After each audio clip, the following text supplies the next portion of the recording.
Hola, ¿qué tal? Muy buen día. Dios les bendiga.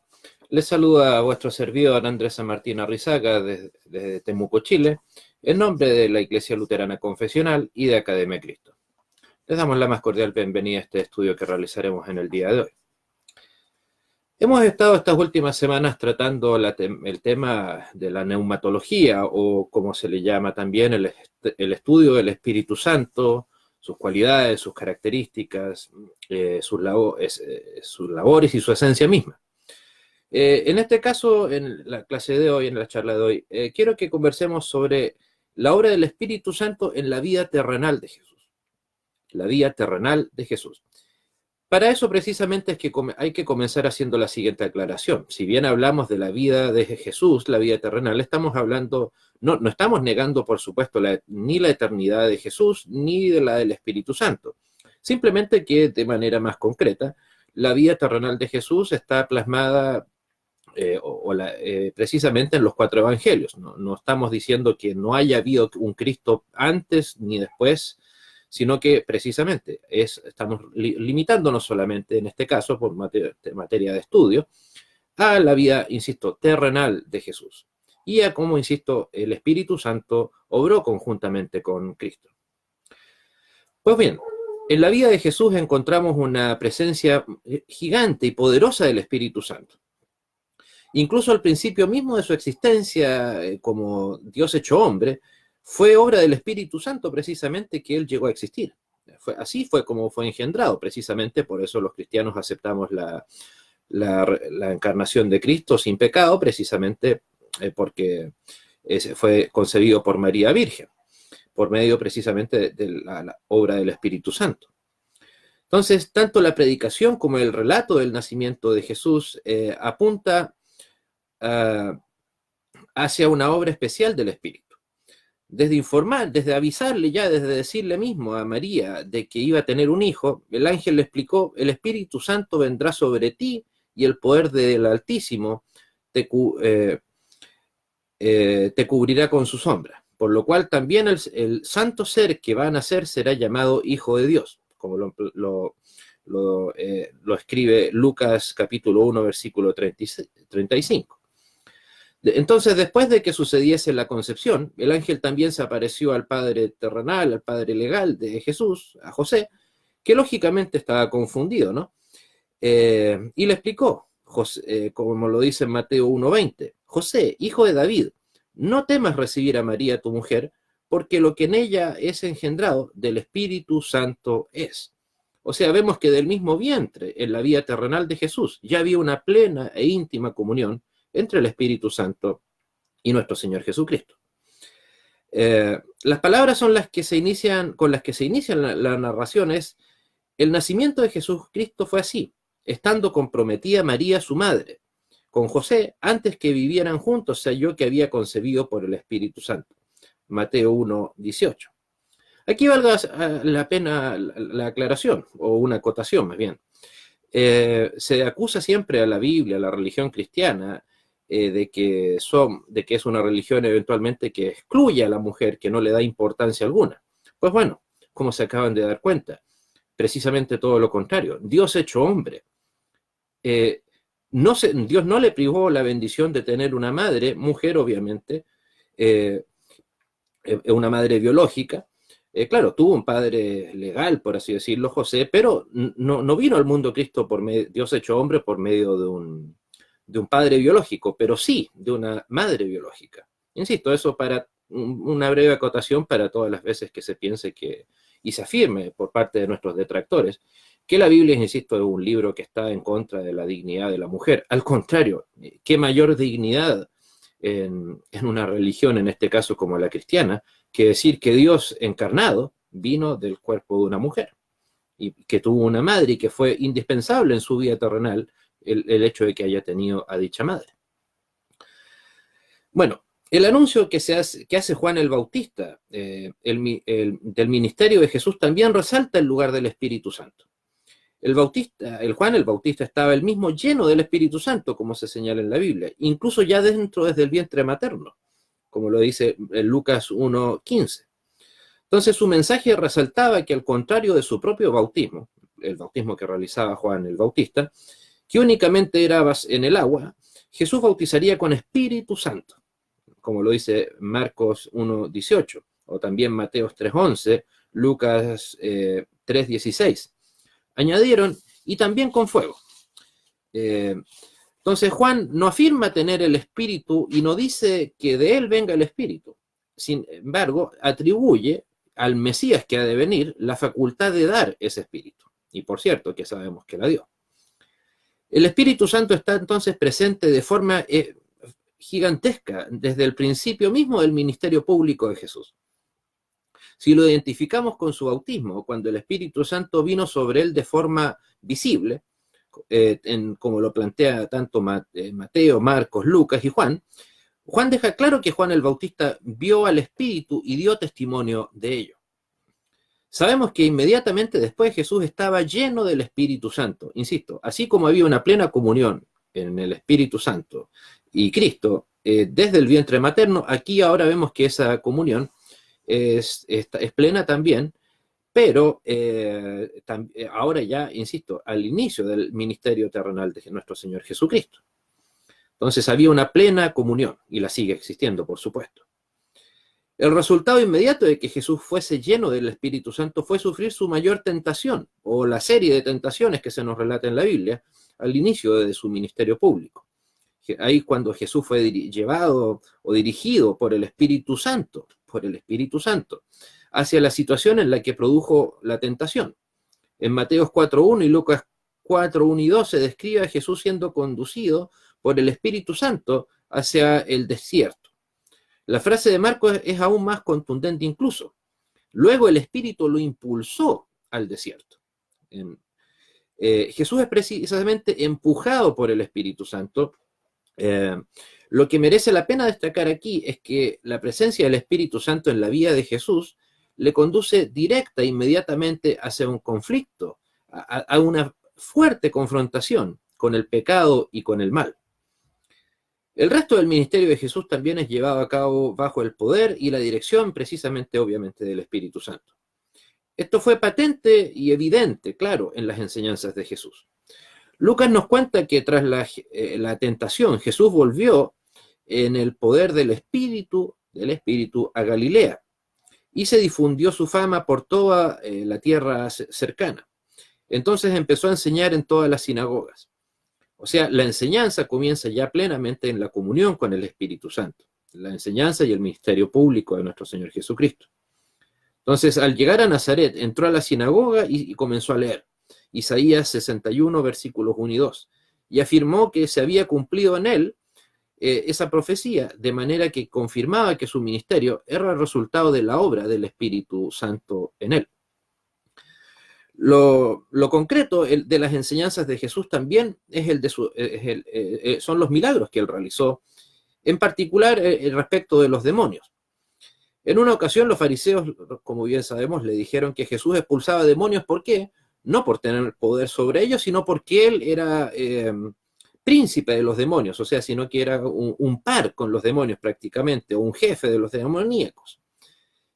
Obviamente Jesús le señaló la contradicción interna existente en esa contradicción, y después le argumentó: pero si yo por el Espíritu de Dios echo fuera los demonios, ciertamente ha llegado a vosotros el reino de Dios.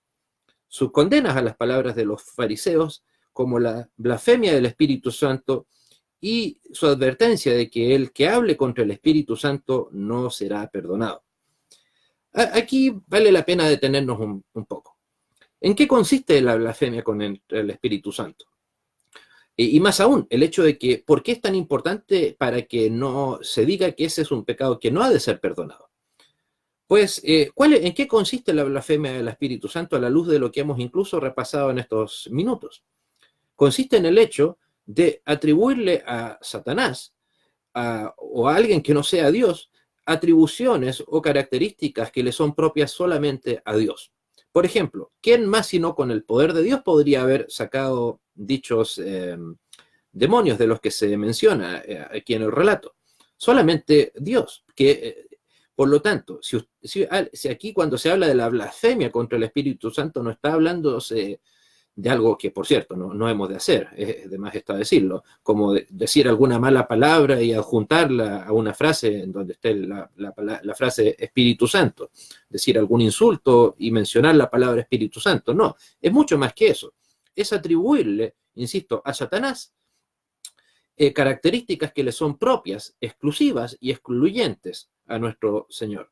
Insisto, si usted, ¿por qué? Porque en el fondo, si usted hace eso, es precisamente porque niega el poder de Dios o niega a Dios. O sea, aquí vemos el conflicto que había, que era precisamente que no creían que Jesucristo fuera poderoso, todopoderoso sobre los demonios, sino que era un par, casi un colega de los demonios. Por eso era una blasfemia. ¿Por qué? Porque obviamente Cristo, y por lo tanto Dios y el Espíritu Santo era infinitamente superior a cualquier demonio. Eso de más está decirlo. Pero, insisto, la blasfemia en sí es el hecho de atribuirle a Cristo características que le son propias y excluyentes a Dios. O atribuir que Satanás es el que tiene dichas atribuciones. Insisto, si usted es un cristiano, un creyente, jamás va a atribuir, o no debería atribuir precisamente el poder de Dios al poder de Satanás o considerarlos como cosas similares. O sea, si usted hace eso es porque derechamente no cree en el poder de nuestro Señor. Así de simple. Entonces, insisto, estas son evidencias de que lo que ha hecho Cristo era conjuntamente con el poder del Espíritu Santo. También tenemos, no solo están sus enseñanzas y milagros, sino que toda la vida terrenal de aquel entonces estaba en el Espíritu Santo. Cuando los 70 regresaron de la misión y contaron que incluso los demonios se les sujetaban en nombre de Jesús, como lo dice Lucas 10:17, Jesús, como lo dice el relato en el versículo 21, Jesús se regocijó en el Espíritu. Incluso sus emociones estaban en el Espíritu Santo. Sus emociones, o sea, lo más profundo de su ser, como humano, como la encarnación que era en ese momento. Entonces, vemos que hay un aumento progresivo en los efectos de la presencia del Espíritu Santo. Tampoco encontramos ninguna evidencia de fenómenos, por cierto, de éxtasis, como lo llamarían hoy en día en la vida de Jesús. Desde luego hay ocasiones en que se parece haber cierta urgencia por realizar alguna labor, alguna tarea. Cuando dice, me es necesario hacer las obras de que me envió, mientras dura el día, la noche viene cuando nadie puede trabajar, en Juan 9:4. Pero no encontramos ni en el relato bíblico de la vida de Jesús el tipo de fenómeno carismático que se encuentra en Hechos y que Pablo discute en 1 Corintios 12 al 14. No solo se recoge ningún fenómeno en este tipo que haya experimentado nuestro Señor Jesucristo, sino que tampoco tenemos ninguna enseñanza suya al respecto. Dado el problema que la iglesia se encontró en Corintio, los fenómenos de Pentecostés y posteriormente experiencias recogidas en Hechos, es sorprendente, llamativo, en especial para los que mantienen una visión de vida existencial que es determinantemente principal de qué materiales se incorporan los evangelios, que ni la vida personal del Salvador, de Cristo, ni sus enseñanzas den ninguna indicación de que Cristo haya tenido algún tipo de don carismático. ¿Por qué me refiero a esto? Porque lamentablemente hoy muchos, más que centrarse en las enseñanzas de alguna persona, de algún líder, algún pastor, muy comúnmente lo que se prima al momento de quedarse con esta persona suelen ser su carisma, como lo dice, lo que expresa, la elocuencia con la que es capaz de dar su discurso y eventualmente, por supuesto, no las profecías que supuestamente puede dar. Pero sin embargo, Cristo, insisto, no se nos habla mucho o prácticamente nada de que haya tenido un carisma muy en particular. ¿Qué quiere decirnos esto? No se trata, insisto, de que no debamos ser personas con eventual carisma si es que así lo estimamos conveniente. Hay algunos, incluso es un tema cultural. ¿Qué significa ser carismático? Para algunos en alguna parte del mundo uno puede ser plenamente carismático, en otros no tanto. El punto es que no debemos considerar, en primer lugar, eso como que sea necesariamente una atribución, un don divino. Simplemente algunas personas son carismáticas, otras no. eso no le da ni le quita validez a la enseñanza y al ministerio que cualquiera de nosotros pueda tener. Insisto, si hubiera sido importante el carisma de Jesús, claramente la Biblia lo habría dejado en claro. Y por lo tanto, que sea esa, insisto, una señal para nosotros de que no debemos dejarnos guiar por el carisma de una persona, o por las apariencias externas que esta persona pueda tener, sino ¿por qué? Por su enseñanza, por su cercanía a la palabra de Dios, por su fidelidad a nuestro Señor Jesucristo. Debemos recordar también que incluso es el Espíritu Santo el que no nos dejó solos, por así decirlo, al ascender Cristo a los cielos. O sea, incluso el Espíritu Santo está en tan plena comunión con Cristo, que cuando ya no estaba Cristo físicamente presente a los cristianos, lo estuvo, o sea, estaba tan presente posteriormente, como lo estuvo cuando estuvo en Judea, en Samaria, en Pentecostés. Cristo está con nosotros hoy también. ¿Por qué? Por la promesa del Espíritu Santo que se cumplió a partir de Pentecostés. Como tal vez ya lo han escuchado de mí, muchas veces nos podemos hacer la pregunta, y tal vez incluso la hemos escuchado dirigidas a nosotros: ¿y por qué Cristo no se mantuvo en la tierra? ¿Por qué Cristo no quedó viviendo en Jerusalén, dirigiendo a sus discípulos de manera más directa, visible, palpable? Pues bueno, probablemente ese habría sido el peor de los regalos que pudiésemos haber recibido de parte de nuestro Señor Jesucristo. Si Cristo hubiese estado corporalmente viviendo, o hubiese mantenido viviendo una vez que ya entregó todas sus enseñanzas, que murió y resucitó entre los muertos, entonces Cristo sería más un símbolo, más que importante que Dios hecho hombre. Seguramente sería más un objeto de idolatría que de adoración, aunque suene extraño decir que puede haber idolatría tras Cristo, pero perfectamente podríamos haberlo convertido solamente en un personaje ahí sentado en algún trono y verlo como alguien digno de adoración. ¿Pero por qué? Por lo que vemos en él, no por sus enseñanzas.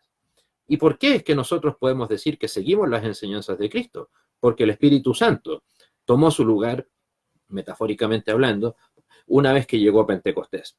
Precisamente por eso es que nosotros, en vez de, por así decirlo, quejarnos de que Cristo no se mantuvo corporalmente de manera visible frente a nosotros, después de llevar a cabo su ministerio, su muerte y su resurrección, es al contrario, es una bendición para nosotros que eso haya sucedido. ¿Por qué? Porque no nos dejó solos. Precisamente, incluso ahí, posterior a su ascensión, está el Espíritu Santo en comunión con Cristo, guiando a la iglesia, y por lo tanto a usted y a nosotros también.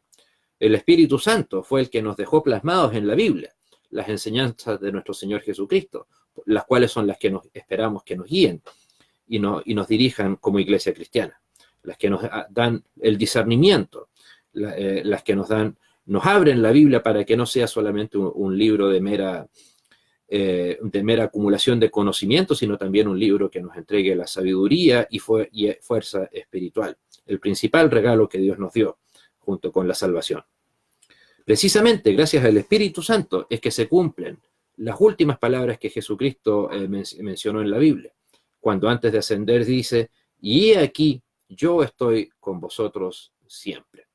Demos gracias a Dios de que Cristo está, así como lo estuvo en Judea, en Samaria, con los apóstoles y sus seguidores, como lo estuvo el Espíritu Santo en Pentecostés. También está Cristo y el Espíritu Santo junto a nosotros hoy en el siglo XXI. Que Dios les bendiga y nos encontramos en una próxima oportunidad. Hasta pronto.